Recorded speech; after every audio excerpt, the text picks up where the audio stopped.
राम राम मेरे प्यारे भाइयों। स्थिर विद्युत परिरक्षण क्या होता है, इलेक्ट्रोस्टैटिक प्रिजर्वेशन क्या होता है, तो समझते हैं। देखिए, स्थिर मतलब कोई जो स्थिर विद्युत मतलब होता है कि विद्युत जो है वो स्थिर है, और परिरक्षण परिरक्षण मतलब होता है बचाव करना, सुरक्षा प्रदान करना, यानी रक्षा करना। ठीक, परिरक्षण का मतलब यही होता है। तो स्थिर विद्युत से हम लोग को परिरक्षण करना यानी बचाव करना या फिर सुरक्षा देना।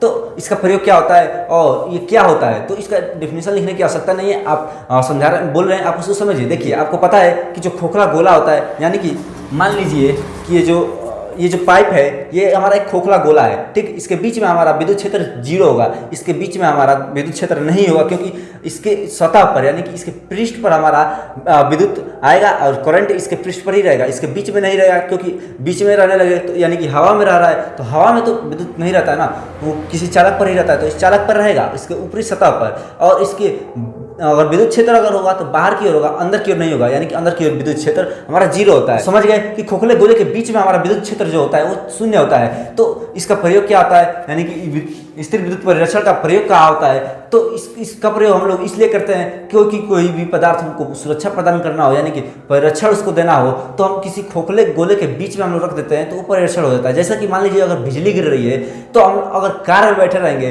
तो कार भी एक ऊपर से आवरण रहता है, बीच में खोखला ही रहता है, यानी कि वो भी खोखला ही है। ऊपर सब स्टील और लोहा की बनी होती है, यानी कि वो भी चालक होती है, लेकिन बीच में खोखला होती है। और यदि उसके अंदर कोई पुरुष यानी आदमी बैठता है, तो क्या होगा कि बिजली गिरेगी तो उसको नहीं लगेगा, क्योंकि जो विद्युत होगा वो बाहर की ओर हो जाएगा, और यदि उस पर आएगा तो टायर के नीचे डायरेक्ट जमीन में चला जाएगा, उसके शरीर में कोई प्रभाव नहीं पड़ेगा, क्योंकि वो जो कार है उसका बीच में हमारा खोखला है, और खोखले भाग में आपको पता है कि विद्युत क्षेत्र नहीं होता है, यानी कि उसमें करंट नहीं होता है, इसलिए वो आदमी बच जाएगा, या तो बस में बैठे या फिर कार में बैठे। तो यही होता है हमारा उसका अनुप्रयोग, यानी कि अनुप्रयोग मतलब होता है उसका प्रयोग क्या किया जाता है। तो यही है हमारा अनुप्रयोग। किसी भी चीज़ को बचाने के लिए हम लोग क्या करते हैं, स्थिर विद्युत परिरक्षण का प्रयोग करते हैं, यानी कि स्थिर विद्युत परिरक्षण उस क्रिया को कहते हैं, यानी कि जो बचाने के लिए जो क्रिया करते हैं उसको हम लोग कहते हैं स्थिर विद्युत परिरक्षण। ठीक, उम्मीद करते हैं समझ में आया होगा। और इसके बारे में आपको फुल वीडियो चाहिए तो हमारे चैनल पर वीडियो बनाकर अपलोड किया गया,